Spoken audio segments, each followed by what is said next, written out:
Hello everyone, welcome to Screen Scream. I'm Viola. In today's episode, I'm going to talk about new movies that I've already seen. And in Top 007 session, I'm going to talk about new faces on the chart because most of them are new faces. Without further ado, let's listen to the introduction of the first new movie we're going to talk about today. Abang Adik. Abang and Adik are undocumented orphans in Malaysia, while the older brother, a deaf-mute, has resigned himself to a life of poverty. His younger sibling burns with indignation. A brutal accident upsets their relationship's fragile balance. Oi, hari tu saya cakap bye-bye 3,000.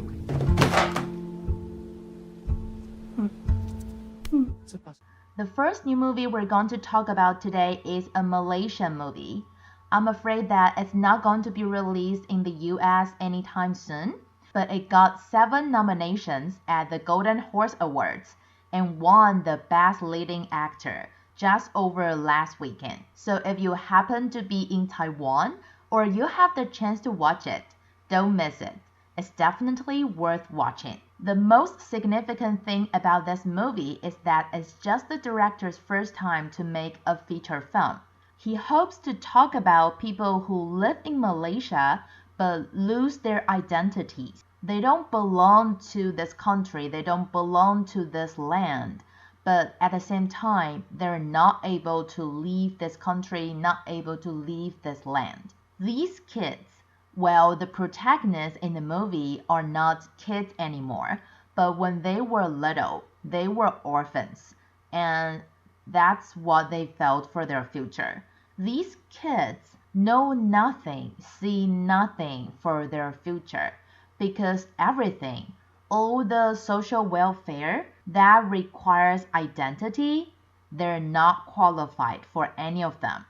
They're just like ghosts or spirits that live among the society. So the director hopes that through Abang Adik, the public can know more about the marginalized groups in the whole world, not just in Malaysia. The actor who won the Best Leading Actor award, Kang Renwu, is a Taiwanese. He did a lot of preparation work before filming this movie. For example, because his character is a deaf-mute, he learned how to do sign language before he went to Malaysia. However, Taiwanese sign language is different from Malaysian sign language. So when he got to Malaysia, he needed to start all over. But I have to say, there are things that even if you don't understand sign language, well, I understand sign language, but as I said, Malaysian sign language is different from Taiwanese sign language. I could still feel what he's trying to say even without the subtitles, and that's really touching. So if you have the chance, I highly recommend you to watch Abang Adik. Now let's move on to the second new movie that I also have seen. The Perks of Being a Wallflower. Charlie was bullied and largely friendless in middle school for being a shy bookworm, the same which he vows not to happen as he enters his freshman year in high school, although he will have to navigate those hallways on his own, as who was his only true friend Michael committed suicide just before the summer. Charlie's year does not start well as the only person whom he seems to connect with is his advanced English teacher, Mr. Anderson, who can see that Charlie is the one person in the class who truly does enjoy literature for literature's sake and not just as a means to a good grade. However, Charlie is eventually befriended by some seniors, stepbrother and sister Patrick and Sam, and their small group of friends, Mary Elizabeth, Alice and Bob, who all consider themselves misfits. Even with this accepting group, Charlie admits he still doesn't know how to act around people, a misstep which could straighten those friendships. If a misstep is to occur, It probably would concern his growing attraction for Sam, who is dating a college student named Craig. All Charlie does know is that he's blacked out, letters he writes to his friend, and specific flashbacks. His conscious and subconscious coping mechanisms have lessened the more he has spent time with these friends. But he may not be able to escape fully his past, specifically issues about who he considered the person he loved most in the world before meeting Sam, namely his now deceased Aunt Helen. You see things, and you understand. You're Wallflower. I didn't think anyone knew. The second new movie we're going to talk about today is actually not a new one. It's a classic re-release. It was released in 2012. I remember I went to watch it in the theater in 2012 because it was one of the first movies that Emma Watson filmed after 10 years of being Hermione in Harry Potter series. This is the movie she made with Logan Lerman. In the introduction, we heard that they are misfits, but actually they are a different kind of, I would say, a different kind of rebellious, popular kids in the US high school. This is the kind of young adult film that we say, and it hasn't been popular for a while, but I personally love young adult film very much. The Perks of Being a Wallflower is adapted from the bestseller novel of the same name. My book club read this book. I forget when, like a few years ago. It's actually not a difficult book because it talks about high school life. So it's meant to be read by middle school or high school kids. So the vocabulary isn't too difficult, and what it talks about is related to school life. And the core values in the book are pretty deep. It's about life, love, friendship. So when it was adapted into a movie, everyone was looking forward to it.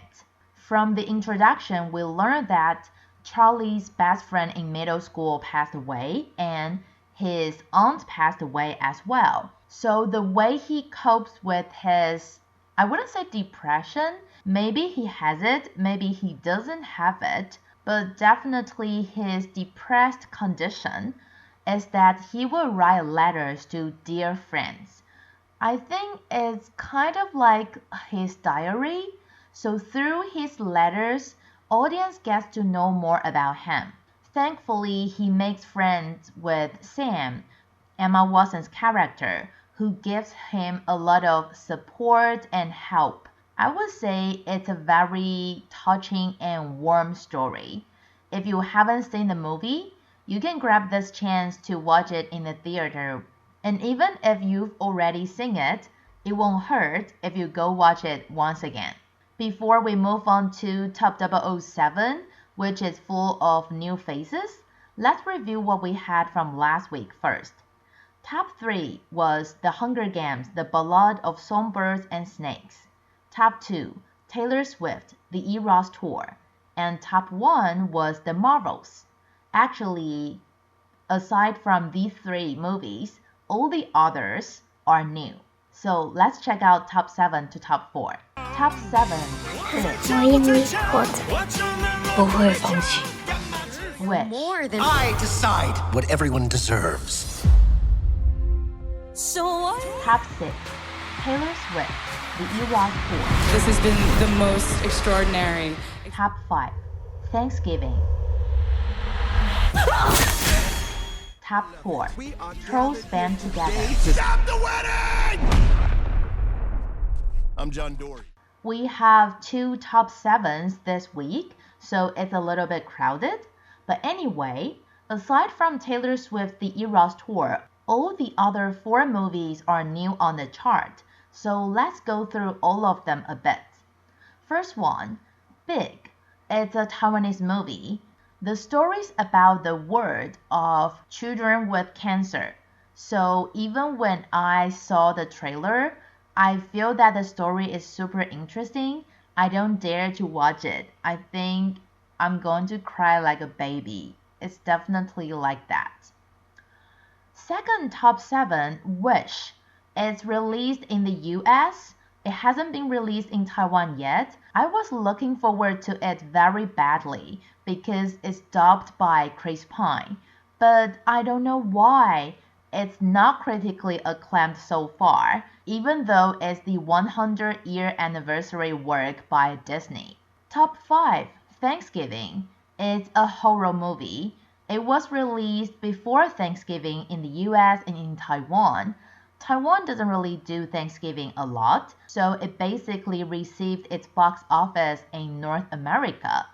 The reason why the director wanted to make this movie is that he thinks there are horror movies with all kinds of holidays, but not Thanksgiving, so he had to make one. And now we have one. Last but not least, top 4, Trolls Band Together. Again, it hasn't been released in Taiwan yet, but it was released in the US.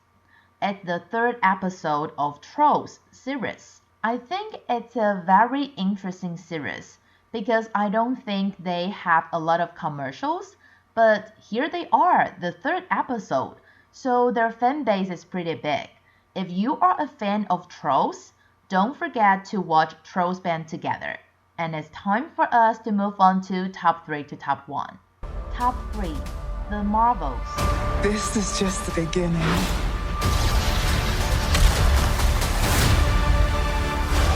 Top 2, Napoleon.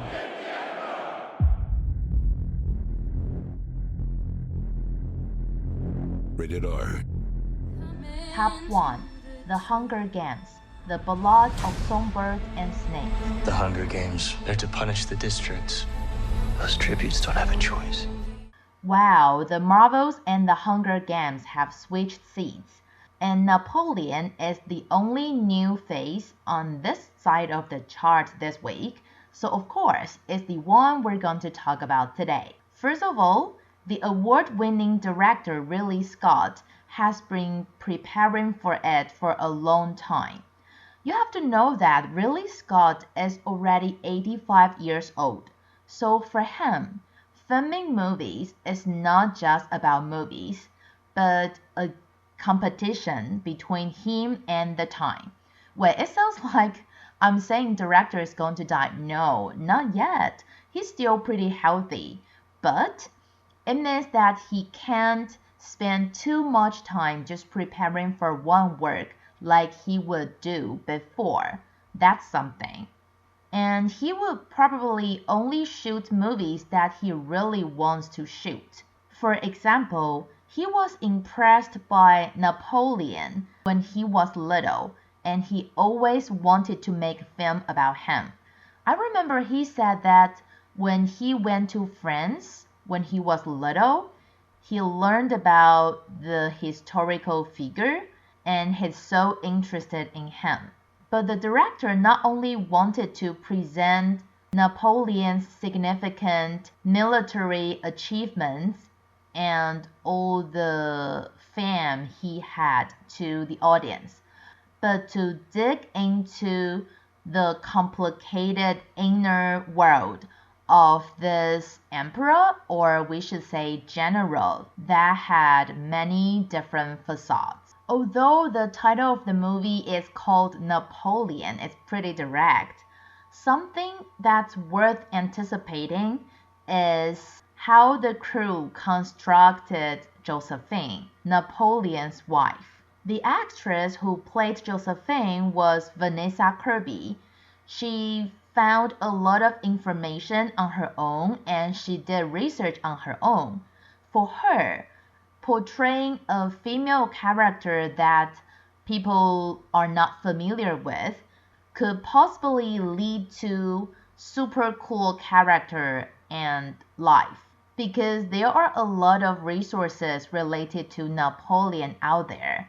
However, not with Josephine, but it doesn't mean that playing Josephine is much easier than playing Napoleon, because Josephine has this feeling that she doesn't know much about the world. She's pretty direct and she's a little bit fragile. So it's a pretty unique and challenging character.